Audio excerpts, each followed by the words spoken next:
Beloved humans, one and all, we, your manifold brethren of the Intergalactic Council of Light, that which to some of you is known as the Galactic Federation, we greet you on this day with love and light. We have asked this dear one to transmit a message to you about the many signs in the skies and your interaction with many species from our collection of enlightened beings spread across this Milky Way galaxy we call home.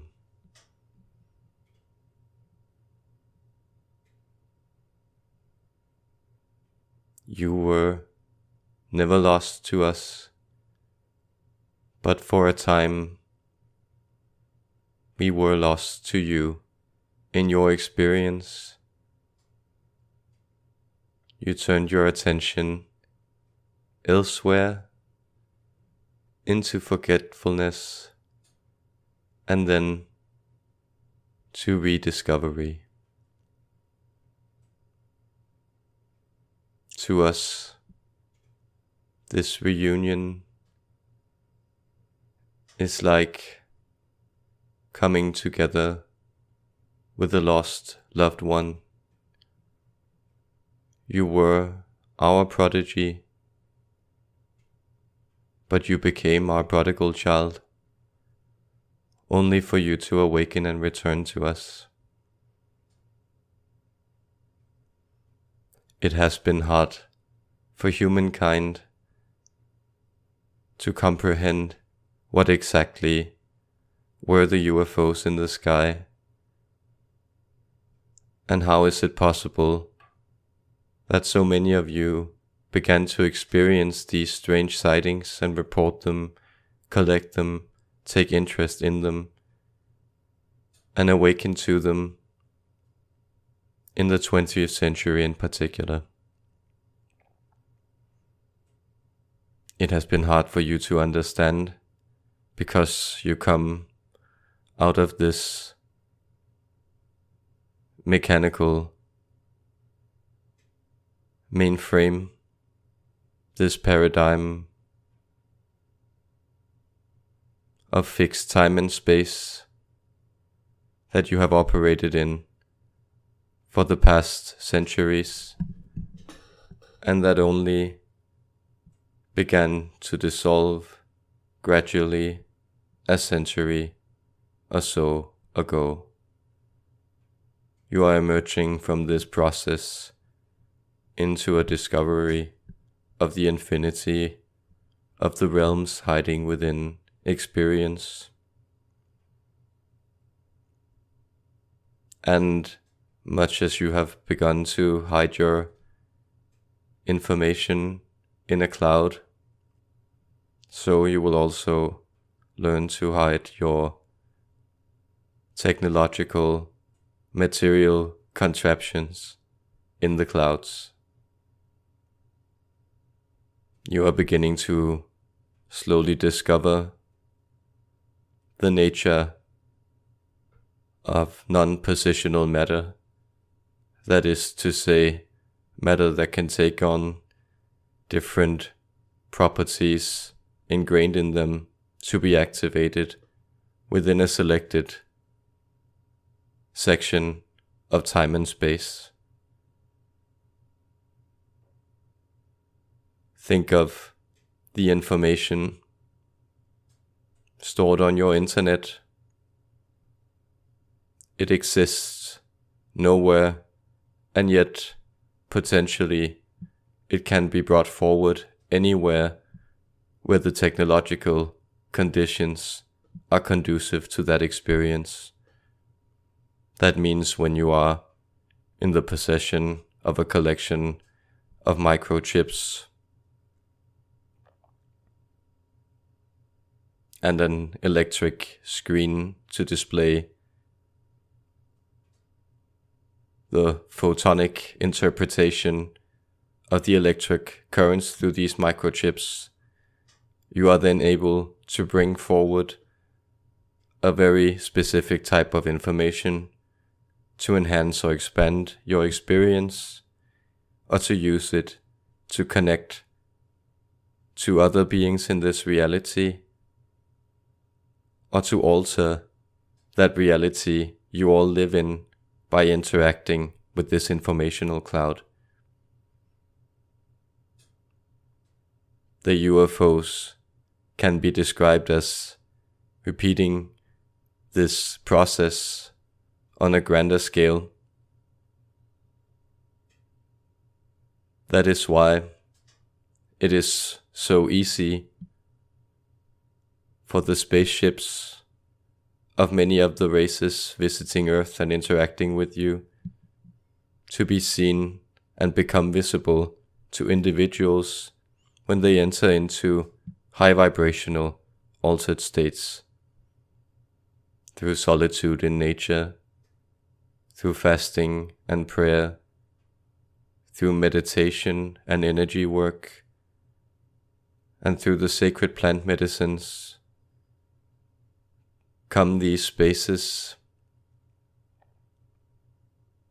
of infinite potential in which you are able to connect into a higher mainframe, a more potential realm of expansion in which our signals are not only emitted but also received.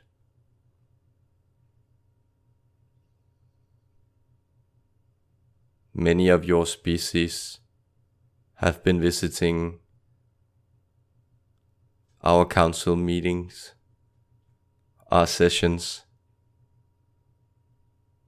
for a long, long time. What is new is that the distribution of insight and energy is becoming so widespread that you are beginning to create a collective grid in which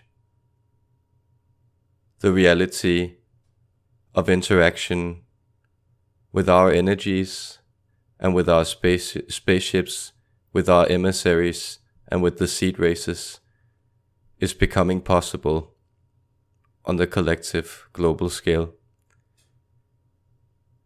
There is still some time to go, but know that when you connect with other individuals and you undertake these techniques and you build this mainframe of understanding, it will become a reality, and this reality will help you step into the next stage of human evolution.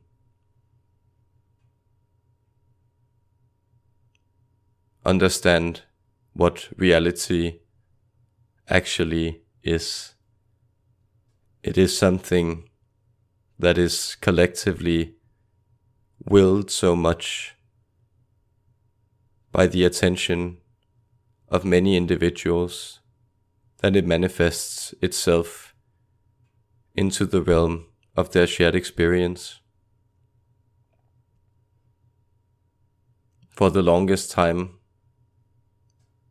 for most people, the idea of hell was a tangible reality. Everyone they knew in their lives who knew something about anything confirmed to them that this was indeed the way the world looked. They had seen pictures, they had heard terrible stories, and had had them imprinted on the darkest parts of their psyche. And so it was only gradually that this reality began to shift into a less fearful and more benevolent vision of what human existence is about and the world that it is placed in. This means that you are also now building a vision of reality to come to fruition, a type of garden, a new Eden that you have built by your own willed consciousness, and where you will walk knowing the names, but first and foremost knowing the radiant truth of every phenomenon that's around you. And there you will be met by those species who have so long reached out for you, to touch you and interact with you in loving guidance and light and creation. You are not being transported from one world into another. You are in a world that is altering itself and becoming different around you. It is the divine manifesting in time and altering space. And in this space, you will see many things you did not yet know could happen in life come to be. Therefore, we remind you again that we love you and we are here for you. We are guiding you, and you will be hearing and seeing much more from us in this coming decade as our energies approach each other. Our blessings, our deepest gratitude for what you are and what you are becoming. Our love to you, sweet human beings.